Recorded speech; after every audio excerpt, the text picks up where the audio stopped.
નમસ્કાર દર્શક મિત્રો, આપ જોઈ રહ્યા છો નિર્માણ ન્યૂઝ. હું ધ્રુવી ત્રિવેદી આપ સૌનું સ્વાગત કરું છું. સમાચાર પર વિગતવાર નજર કરીએ તે પહેલા આવો નજર કરીએ આજની મુખ્ય હેડલાઇન્સ પર.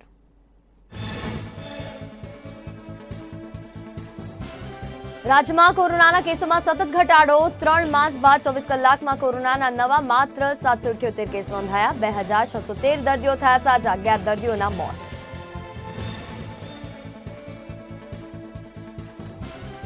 હોટેલ્સ, રિસોર્ટ્સ, રેસ્ટોરન્ટ અને વોટર પાર્ક્સને 1 વર્ષ સુધી પ્રોપર્ટી ટેક્સમાંથી મુક્તિ. વીજ બિલનો ફિક્સ ચાર્જ પણ માફ.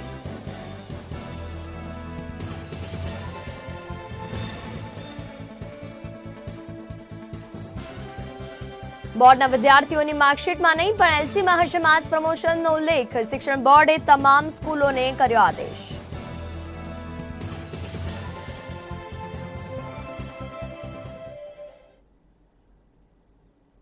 સમાચાર પર વિગતવાર નજર કરીને શરૂઆત કરીએ તો વડાપ્રધાન નરેન્દ્ર મોદીએ સોમવારે દેશને સંબોધન કર્યું. આ સંબોધનમાં તેમણે 2 મોટી જાહેરાત કરી છે. પ્રથમ, તમામ રાજ્યોને હવે કેન્દ્ર તરફથી ફ્રી વેક્સિન આપવામાં આવશે.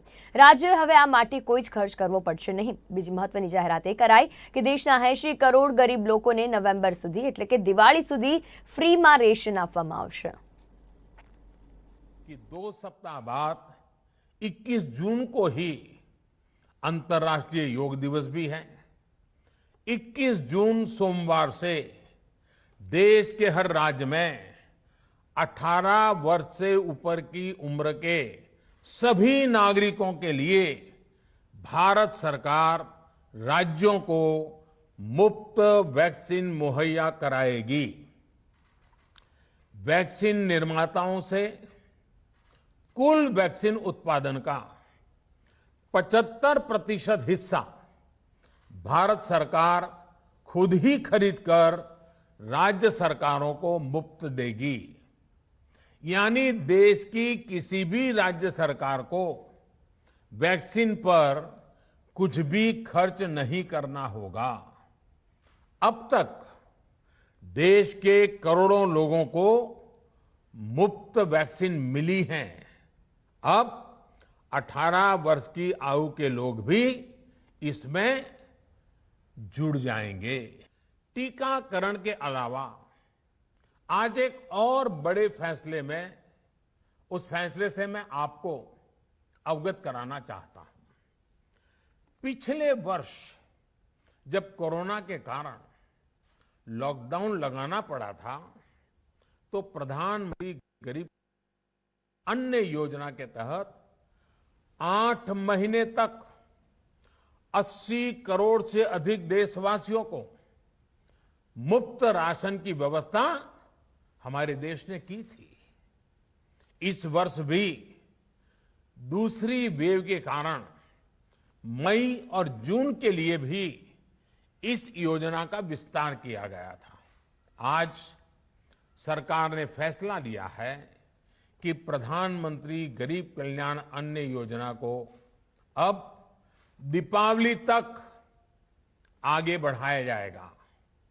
महामारी के इस समय में सरकार गरीब की हर जरूरत के साथ उसका साथी बनकर खड़ी है। यानी नवंबर तक 80 करोड़ से अधिक देशवासियों को हर महीने तय मात्रा में मुफ्त अनाज उपलब्ध होगा। इस प्रयास का मकसद यही है कि मेरे किसी भी गरीब भाई बहन को, उसके परिवार को भूखा सोना ना पड़े।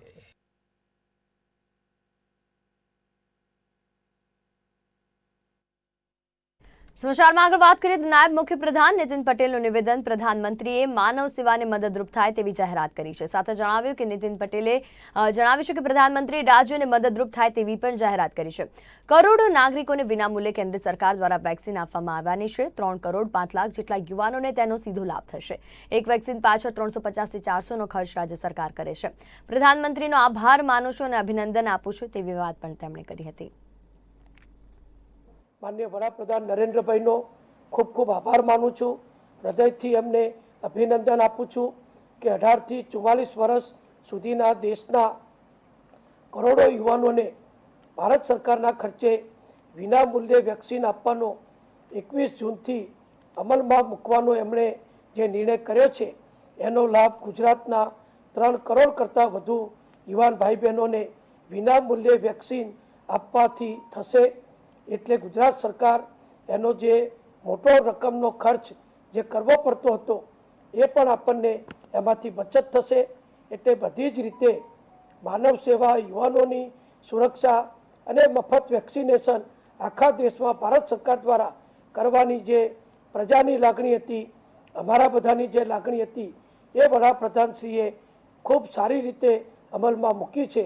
એ બદલ ગુજરાત સરકાર વતી, ગુજરાતની જનતા વતી માનનીય વડાપ્રધાન નરેન્દ્રભાઈનો હું ખૂબ ખૂબ આભાર માનું છું।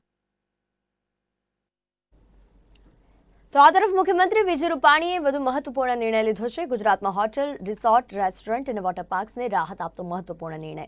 મુખ્યમંત્રીના અધ્યક્ષ સ્થાને મળેલી કોર કમિટીમાં લેવાયેલા નિર્ણય અનુસાર રાજ્યમાં તારીખ 1 એપ્રિલ 2021થી 31 માર્ચ 2022 સુધીના 1 વર્ષના સમય માટે હોટેલ, રિસોર્ટ, રેસ્ટોરન્ટ અને વોટર પાર્કને પ્રોપર્ટી ટેક્સમાંથી મુક્તિ આપવામાં આવી છે। કોર કમિટીમાં એવો પણ નિર્ણય લેવામાં આવ્યો છે કે આવા હોટેલ, રિસોર્ટ, રેસ્ટોરન્ટ અને વોટર પાર્ક્સને વીજ બિલમાંથી ફિક્સ ચાર્જમાંથી મુક્તિ આપી ખરેખર વીજ વપરાશ થયો હોય તેના પર જ વીજ બિલ આકારી તેમજ ચાર્જ વસૂલ કરવામાં આવશે। ત્યારે રાજ્ય સરકારના નિર્ણયને હોટેલ સંચાલકોએ આવકાર્યો હતો। રાજ્ય સરકાર દ્વારા મહત્વનો નિર્ણય છે તે કરવામાં આવ્યો છે। સીધી જ રીતે વાત કરવામાં આવે તો જે રીતે હોટલ, રેસ્ટોરન્ટ અને વોટર પાર્ક છે તેઓને જે પ્રોપર્ટી ટેક્સ હોય છે તો તેને 1 વર્ષ માટેની મુક્તિ આપવામાં આવે છે।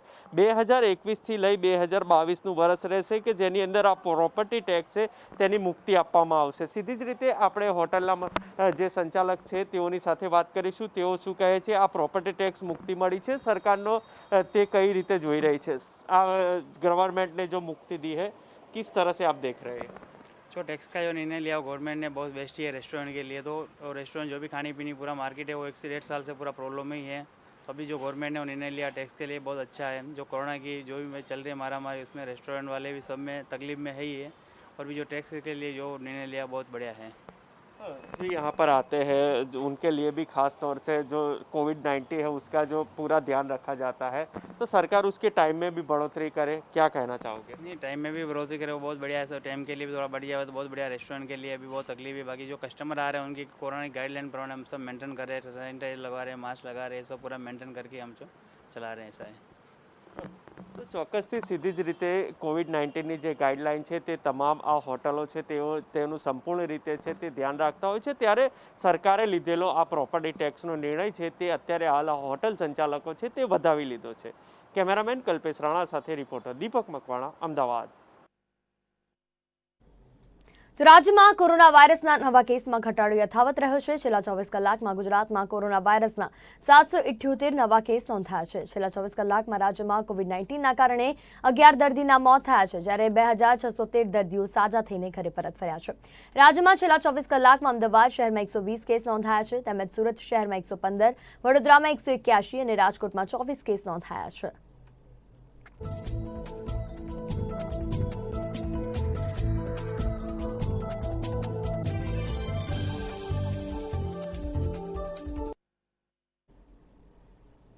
તો અમદાવાદ મ્યુનિસિપલ કોર્પોરેશન તંત્ર તેના કામને લઈને ચર્ચામાં રહે છે। ત્યારે અમદાવાદમાં બાપુનગર વિસ્તારમાં આવેલા બ્રિજ જે બ્રિજ ઇન્ડિયા કોલોનીથી નિકોલને જોડતો બ્રિજ છે, જે બ્રિજ પર 1 મહિના પહેલા ભૂવો પડ્યો હતો, તે બાદ સ્થાનિક લોકોએ એએમસીમાં જાણ કરી। ત્યારબાદ એએમસીના જવાબદાર અધિકારીઓ કામકાજ શરૂ કરાવી દીધું, પરંતુ એ કામકાજમાં 10 થી 12 દિવસ થાય તેમ હતા, પરંતુ ત્યાં હંમેશાની જેમ એએમસી તંત્ર પોતાની બેદરકારી દાખવી અને 1 મહિનાથી વધુ સમય થયો પણ આ બ્રિજને રિપેરિંગ કામમાં કોઈ પણ યોગ્ય પ્રકારની કામગીરી હજી સુધી નથી થઈ, જેના લીધે સ્થાનિક લોકોને ટ્રાફિકનો સામનો કરવો પડે છે। સાંજ પડતાની સાથે જ ઇન્ડિયા કોલોની રોડથી નિકોલ જવાના રોડ પર ખૂબ જ ટ્રાફિક જામ થાય છે, જેના કારણે લોકો મુશ્કેલીનો સામનો કરી રહ્યા છે।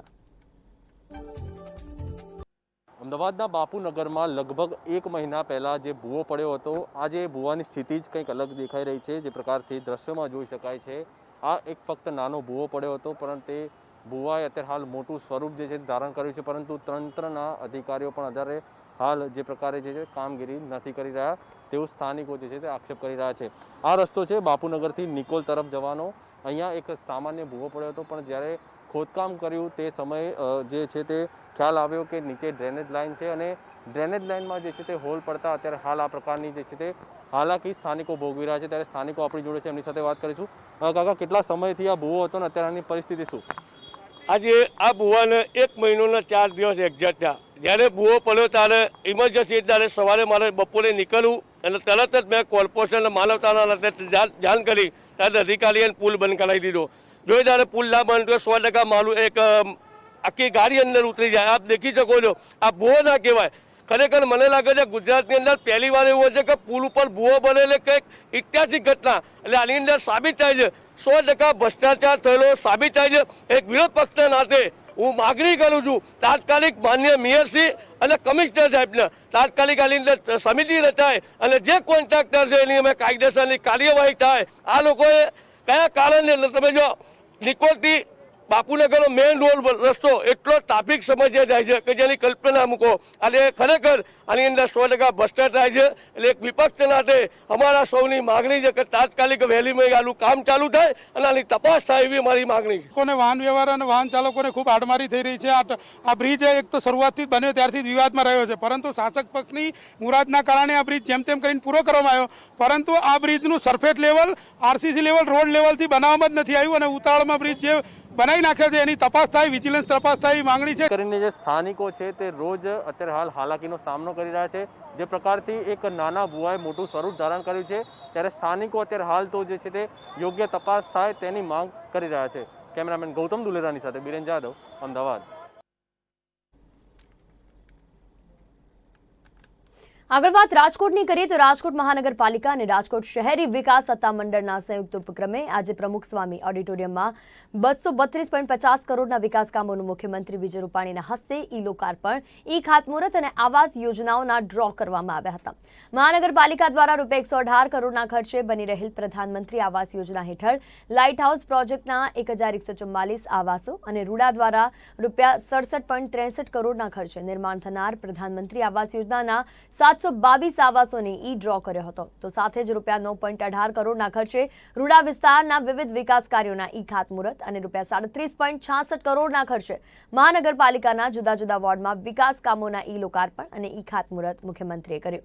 મુખ્યમંત્રીએ વધુમાં જણાવ્યું કે ગુજરાતમાંની બીજી લહેર પર કાબૂમાં આવી છે, ત્રીજી લહેરની પણ સરકારે તૈયારીઓ શરૂ કરી છે। જ્યાં સુધી 50% વેક્સિનેશન નહીં થાય ત્યાં સુધી કોરોના નહીં જાય।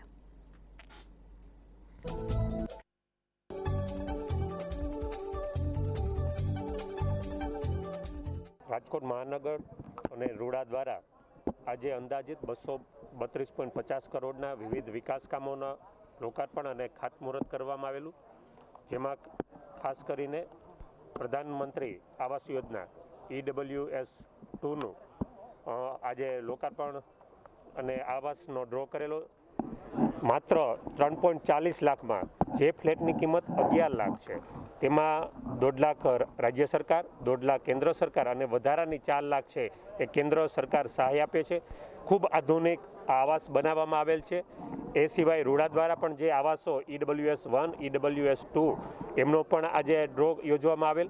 સાથે રાજકોટનો વિકાસ વધુ વેગવંતો થાય એ દિશામાં અલગ અલગ રસ્તાઓ, DI પાઇપલાઇનો, પાણીનું શુદ્ધિકરણ થાય તે માટેના પ્રોજેક્ટો, અલગ અલગ આપણા વોર્ડ ઓફિસો, આમ કુલ મળીને રાજકોટનું ઇન્ફ્રાસ્ટ્રક્ચર વધુમાં વધુ ઝડપથી બને, સાથે જ એમ્સને પ્રોજેક્ટ એ પણ વધુ ઝડપથી બને એ માટે થઈને એમ્સને જોડતા 2 DP રોડ, રિવર બ્રિજ, આમાં કુલ મળીને 232.50 કરોડનું આજે માનનીય મુખ્યમંત્રી વિજયભાઈ રૂપાણી દ્વારા આજે ઈ લોકાર્પણ કરવામાં આવેલું અને રાજકોટ શહેરનો વધુમાં વધુ વિકાસ થાય એ દિશામાં આજે વિજયભાઈ દ્વારા સૂચન પણ કરવામાં આવેલ।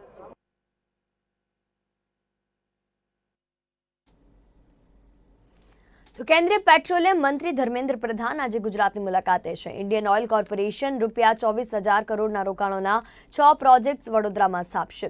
મુખ્યમંત્રી વિજય રૂપાણી અને કેન્દ્રીય પેટ્રોલિયમ મંત્રી ધર્મેન્દ્ર પ્રધાનની ઉપસ્થિતિમાં ગુજરાત સરકાર અને ઇન્ડિયન ઓઇલ કોર્પોરેશન વચ્ચે MOU ગાંધીનગરમાં કરવામાં આવ્યા। વડોદરા IOC રિફાઇનરીના એક્સપાન્સ અંગે કરાર કરવામાં આવ્યો છે। IOCLના વ્યાપ વધારવાનો નિર્ણય પણ કરવામાં આવ્યો છે। 24,000 કરોડના રોકાણના વિવિધ સમજૂતી કરારો કરવામાં આવ્યા છે।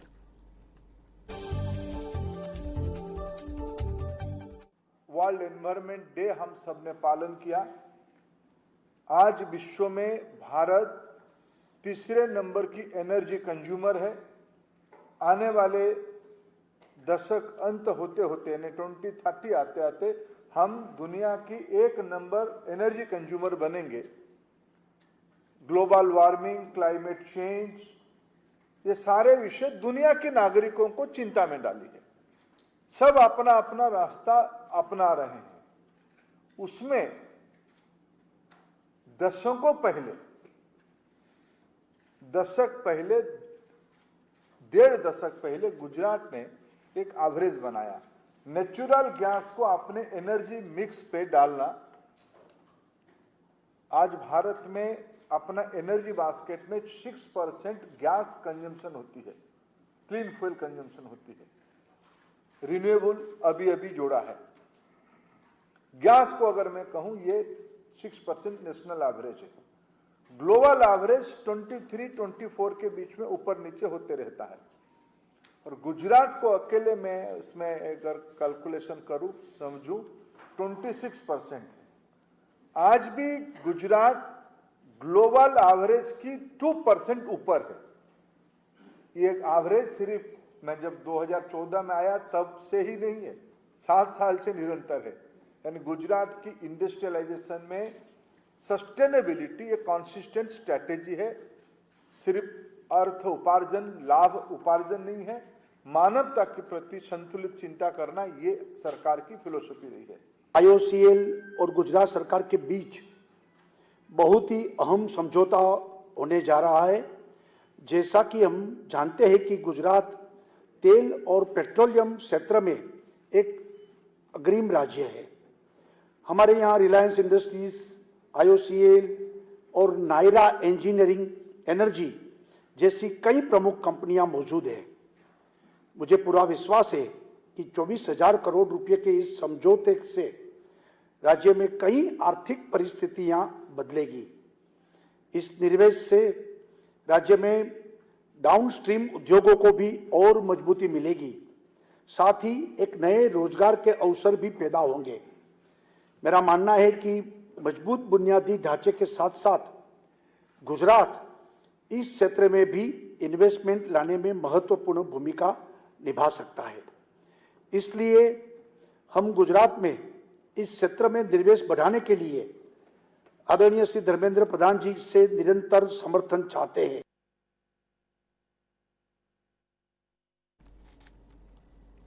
ગુજરાત, દમણ, દીવ અને દાદરા નગર હવેલી એનસીસી નિર્દેશાલય દ્વારા હાથ ધરવામાં આવેલા એક મૈસા ઉકલીએ અભિયાનને હવે world book of records London દ્વારા બિરદાવવામાં આવ્યું છે। 7 જૂન 2021ના રોજ ગુજરાત એનસીસી નિર્દેશાલયને પ્રાપ્ત થયેલા ઈમેલમાં વર્લ્ડ બુક ઓફ રેકોર્ડ્સ દ્વારા પ્રતિબદ્ધતાનું પ્રમાણપત્ર આપવામાં આવ્યું છે, જે ગુજરાત એનસીસી નિર્દેશાલય દ્વારા લોકોની પીડા ઘટાડવા માટે કોવિડ-19 મહામારી સામે સલામતીને પ્રોત્સાહન આપવા માટે શરૂ કરવામાં આવેલા એક મૈસા ઉકેલીએ અભિયાનના ભાગ સ્વરૂપે વિશ્વ આરોગ્ય સંગઠન દ્વારા નિર્દિષ્ટ કોરોના વાયરસના શ્રેષ્ઠ નિવારણ માટે દાખલ કરવામાં આવેલી પ્રતિબદ્ધતા અને અથાગ પ્રયત્નોને બિરદાવે છે।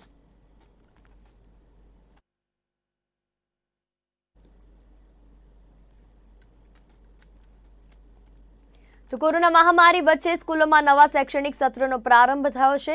કોરોના સંક્રમણ યથાવત હોવાના કારણે ઓનલાઈન શિક્ષણ આપવામાં આવશે, જેના કારણે સ્ટેશનરીના વ્યવસાયમાં પણ તેની અસર જોવા મળી રહી છે। સ્ટેશનરીના વ્યવસાય સાથે સંકળાયેલા લોકો કહી રહ્યા છે કે નવા સત્રમાં ઓનલાઈન શિક્ષણના લીધે વિદ્યાર્થીઓ પુસ્તકો અને સ્ટેશનરી પણ ખરીદવાનું ટાળી રહ્યા છે, જેના કારણે 70% જેટલો ધંધો પડી ભાંગ્યો છે। બીજી તરફ ધોરણ 11 અને 12ના પુસ્તકો અને જે પુસ્તકો બદલાયા છે તે તમામ પુસ્તકો પણ બજારમાં અવેલેબલ નથી તેવું પણ દુકાનદારો કહી રહ્યા છે।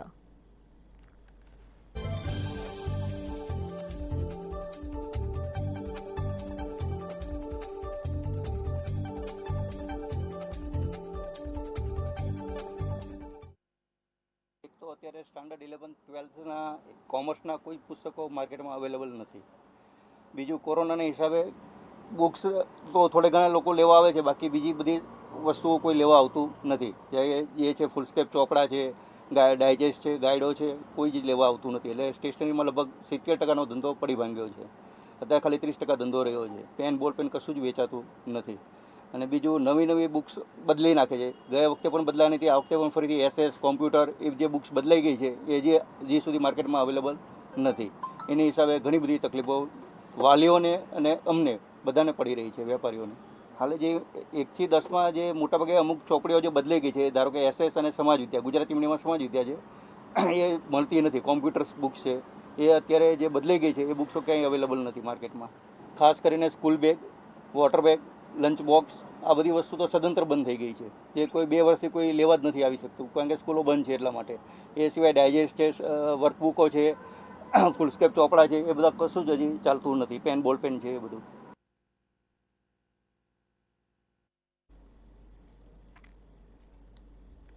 તો જીપીએસસીની પરીક્ષાને લઈને એનએસયુઆઈએ જીપીએસસીના ચેરમેન દિનેશ દાસા પર કૌભાંડના ગંભીર આરોપ લગાવ્યા છે. જીપીએસસીએ વર્ષ 2015માં જાહેર કરેલી ભરતી મુદ્દે આરોપ લગાવવામાં આવે છે કે લેક્ચરર, મિકેનિકલ આસિસ્ટન્ટ પ્રોફેસર અને ઇલેક્ટ્રિકલ લેક્ચરરની ભરતી બહાર પાડવામાં આવી હતી, જેમાં 268 ઉમેદવારની પસંદગી કરવામાં આવી. જોકે 3 વર્ષ બાદ ત્રણેય બ્રાન્ચમાં ફક્ત 91 ઉમેદવારની પસંદગી જ કરવામાં આવી છે. ઈસીમાં 90 ઉમેદવારો પસંદ કરવાના હતા, જેના સ્થાને 31ની પસંદગી કરવામાં આવી. મિકેનિકલમાં 111 ની સામે 24ની પસંદગી, ઇલેક્ટ્રિકલમાં 67માંથી 36ને જ સ્થાન અપાય તેવી સ્થિતિ ઊભી થઈ. તેના કારણે વિવાદ થયો છે.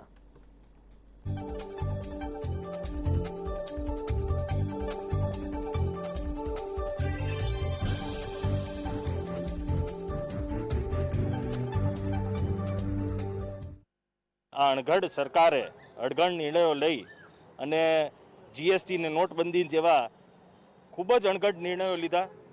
આજે જે આર્થિક પરિસ્થિતિ આપણા દેશની હતી એને ખાડે નાખી.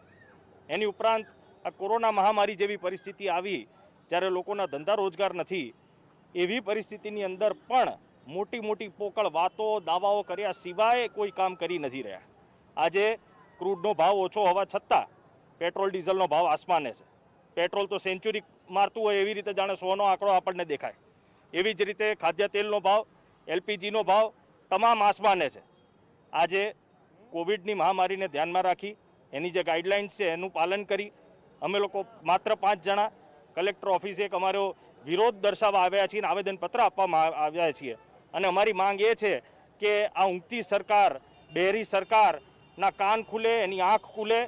પ્રજાની જે પડતી જરૂરિયાતની જે રોજની વસ્તુઓ છે એનામાં પડતી જે તકલીફો છે એને ધ્યાનમાં લઈ અને સારા સાચા નિર્ણયો લે.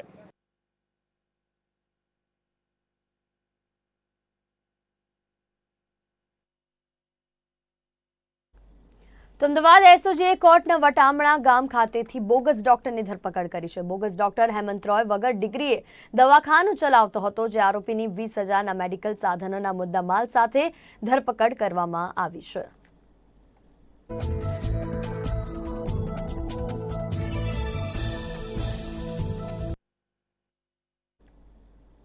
તો અમદાવાદ શહેરના ઈસનપુર વિસ્તારમાં ગરફોડ ચોરી અને મોબાઈલ ચોરીની ઘટના બનવા પામી હતી.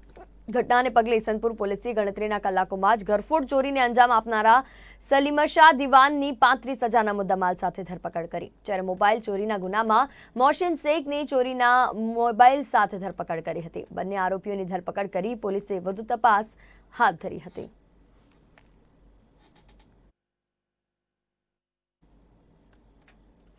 તો સુરતના પુણા વિસ્તારમાં વરસાદ શરૂ થતાં જ કલાકો સુધી વીજળી ડૂલ થઈ જાય છે અને લોકો ભારે મુશ્કેલીમાં દિવસ કે રાત પસાર કરતા હોય છે.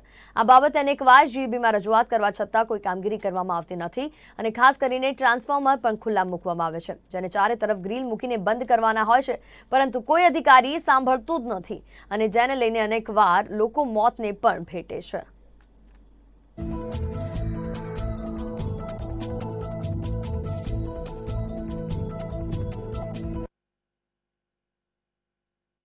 તો સાબર ડેરીએ લૂઝ ઘીના ભાવમાં ઘટાડો કર્યો છે. લૂઝ ઘીમાં પ્રતિ કિલોએ 12 રૂપિયાનો ઘટાડો કરવામાં આવ્યો છે. લૂઝ ઘીનો જૂનો ભાવ પ્રતિ કિલોએ 443 રૂપિયા હતો, જેમાં 12 રૂપિયાનો ઘટાડો કરવામાં આવતા ભાવ 431 પર પહોંચ્યો છે.